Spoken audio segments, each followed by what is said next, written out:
चलना मौजज़ा, फिरना मौजज़ा, लोगों में बैठना मौजज़ा, लोगों को बुलाकर समझाना मौजज़ा, किसी पर तवज्जो कर देना मौजज़ा, आपके आज़ा व जवारे मौजज़ा, आपका जिस्म मुअम्बर मौजज़ा, आपके कपड़े शरीफ मौजज़ा, आपके जुल्फ़े मुअम्बर मौजज़ा, आपके अबरूए मुबारक मौजज़ा, आपकी पीढ़ी मुबारक मौजज़ा, आपके रुखसारे मुबारक मौजज़ा, सरापा मौजज़ा बनाकर रब ने इसका आखिरी टुकड़ा है। मैं चाहूंगा नहीं कि फिसले।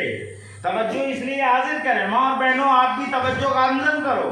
नबी के चच्चा कह रहे हैं, आखिरी तकरीर है, चच्चा कह रहे हैं। आपको जमाना याद है? रसूलुल्लाह ने बताया हाँ वो तो याद है, और उससे ताज्जुब खेज जमाना बताता हूँ। मैं अपनी माँ आमिना खातून के पेट में था। ए मेरे चच्चा, जब मैं वहां था तो मैंने देखा कि जब कलम लौहे महफूज पर मेरे किसी उम्मती की किस्मत लिख रहा था तो उसके चलने की चरचराहट को मैं सुन रहा था। समझो करना, ऐसी समाअत है किसी के पास? ये समाअत मुस्तफ़ा की है। तभी तो मेरे आला हजरत कहते दूरो नजदीक के सुनने वाले वो कान, काने डाले करामत पे लाखों सलाम। ये है कान, तवज्जो करना। आका फरमाते मैं अपने उम्मती की किस्मत जो कलम लिख रहा था लौहे महफूज पर, उसके चलने की चरचराहट को सुन रहा था। ए मेरे चचा, इसी पर बस नहीं बल्कि मेरे उम्मती की किस्मत में वो कलम लौहे महफूज पर क्या लिख रहा था, मैं अपनी माँ के पेट से उसे भी देख रहा था।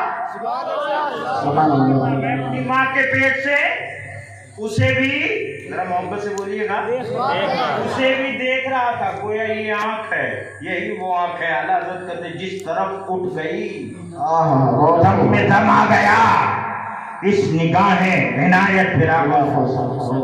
ऐसी आंख है, आंखें तो जहर को लेकर उठती हैं। जब आप गौर से किसी को देखते हैं ना तो वो जहर ही है आपकी, इतनी जहर फैलाती है कि नजरें बद बन जाती है। तब लोग मौलाना उमर फारूक अमजदी को तलाशते हैं। मियाँ मुवक्किल आपके पास है, बाबा आप हैं, दुआ की जरूरत है। क्यों, क्या बात है? नजर लग गई। कौन सी नजर? नजरे बद है। क्या मतलब? बुरी नजर ना देखो। इसीलिए ट्रक वाले पीछे लिख लेते हैं कि बुरी नजर वाले तेरा मुंह काला। तवज्जो करना, इसलिए नजरें ठीक ठाक हों। अब नबी की निगाहे नाज का आलम यह है कि जिस पर डालते हैं उसका मुकद्दर बना दे। निगाह माँ के पेट से देख रही है। तभी तो 22वें सिपारे में मेरा अल्लाह फरमाता या अय्युहन नबिय्यु, ऐ नबी अलैहि तहियतु व सना, इन्ना अरसलना का शाहिदों, बेशक मैंने आपको शाहिद बनाया। शाहिद कहते गवाह को।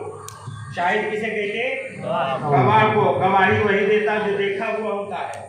आजकल तो चाय वाले गवाह भी मौजूद है। हाँ, जरा सा लफड़ा हुआ बहुत लोग चाय पर मिल जाते हैं। एक चाय पिलाइए, कचहरी तक ले जाए। हाँ, वो जाएंगे और जाके वहाँ गवाही दे आएंगे, देखे हो चाहे ना।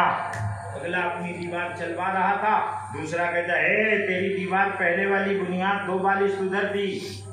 तीसरा कहता अरे हम देखे थे, हाँ उधर थी, ये इधर कर रहा है। तो ये कहता हम चलेंगे, मुकदमा करेंगे, कोर्ट में आप गवाही देंगे ना? कहता हाँ देंगे। 2 चाय पिया, तैयार हो गया। अंग्रेज चाय छोड़ के गया तो वही पी के तैयार जाता है।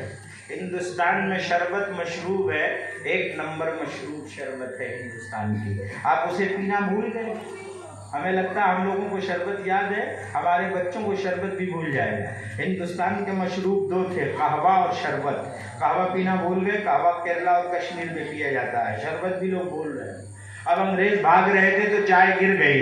चाय इस तरह गिरी के घर घर पहुंच गई। लोगों ने चाय को याद करना शुरू कर दिया। चाय ने अपने शुगर के सागर में इस तरह डुबो लिया है कि हर एक को मरीज बना दिया है। तवज्जो हाजिर है, गौर करिएगा। चाय वाय पे बिकिए नहीं। शाहिद वो होता है जो देखा हुआ गवाह हो, और देखा हुआ जिसे चश्मदीद गवाह कहते हैं। चश्मदीद गवाह जिसे कहते हैं। अल्लाह कुरान में रसूलुल्लाह को 22वें सिपारे में शाहिद बता रहा और कहता है या अय्युहन नबिय्यु इन्ना अरसलना का शाहिदों, मुस्तफा शाहिद हैं। क्या मतलब? आपके सामने कायनात बनी है और हर चीजों को मुलाहजा किया है, इसलिए आप जमीन और आसमान के हर तहे बाला के एक एक जुज के गवाह हैं। शाहिदों व मुबश्शिरों व नज़ीरा, मुबश्शिर भी हैं। मुबश्शिर का क्या मतलब? बशारत देने वाला, खुशखबरी देने वाला। खुशखबरी कौन देता है? जो देख के आता है। जो नहीं देखा होगा वो का खुशखबरी देगा। एक की खबर दूसरा सुनेगा तो फिर वो कैसे खुशखबरी देगा? अमा जो देखेगा वही खुशखबरी देगा। नबी सब देख के आए हैं इसलिए बशारत देते हैं। कुरान कह रहा है आप डर सुनाने वाले भी हैं। देखा है जहन्नम में किसको कैसे जलाया जा रहा है, अजाब किसे कैसे दी जा रही है। नमाज फर्ज़े ऐन है। हदीस शरीफ में है जब तुम्हारे बच्चे 7 साल के हो तो उन्हें नमाज पढ़ने का ढंग सिखाओ, और 10 साल के हो जाएं और नमाज ना पढ़े तो शरीयत का मसला, उन्हें इतना मारो ना कहीं से खून निकल जाए, इतना मारो कि खून निकल आए। मुझे एक बात बताइए कि 7 साल का बच्चा होगा और नमाज पढ़ने के लिए आदेश देगा कौन? जो पढ़ता होगा वो ना। अब्बा खुद नहीं पढ़ेगा, बच्चा कैसे पढ़ेगा? अब्बा जब अजान होती है तो होटल में गप्पे लड़ा रहे हैं, है ना, पान खा के वो चूना काटता जैसे लगता वक्त का अजीम बादशाह यही है, चूने के साथ पूरी दुनिया खा जाएगा। ताज्जुब है तुम्हारे खाने चलने फिरने का अंदाज क्या है। ए मुसलमान, जिस नबी की आमद के चर्चे किए आज तू बैठा है, वो नबी आया तो उसने बताया जो पियो ना दोनों हाथ से अदब से बैठ के पियो, जो खाओ ना अदब से बैठ के खाओ। आज तेरे खाने पीने का ढंग इतना अलग है कि तू चल रहा है तो खा रहा है, फिर रहा है तो खा रहा है, बात कर रहा है तो खा रहा है। कहता नबी के गुलाम है। तेरे चेहरे आईने लगा कर देखे जाए तो चेहरे पर दाढ़ी का रेशा नहीं है, तू कहता नबी के गुलाम है। मुस्तफा जाने रहमत के चेहरे पर एक मुश्त दाढ़ी थी और दाढ़ी वाजिब है, किसी ने कटवाया और छिलवाया तो ये हराम काम कर रहा है। तुम कहते मैं गुलाम हूँ, नबी की सुन्नत पर तुमने अमल ना किया, पैसे लगा के तुमने मस्जिदें बनवा दी, अजान होती है तुम मस्जिद नहीं आते। तुम ये समझते हो 35 घर है, 35 लोग जुमा में चले जाएं तो काम हो जाना चाहिए।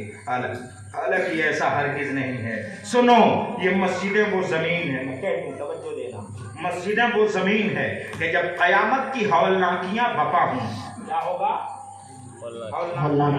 हाँ, मैं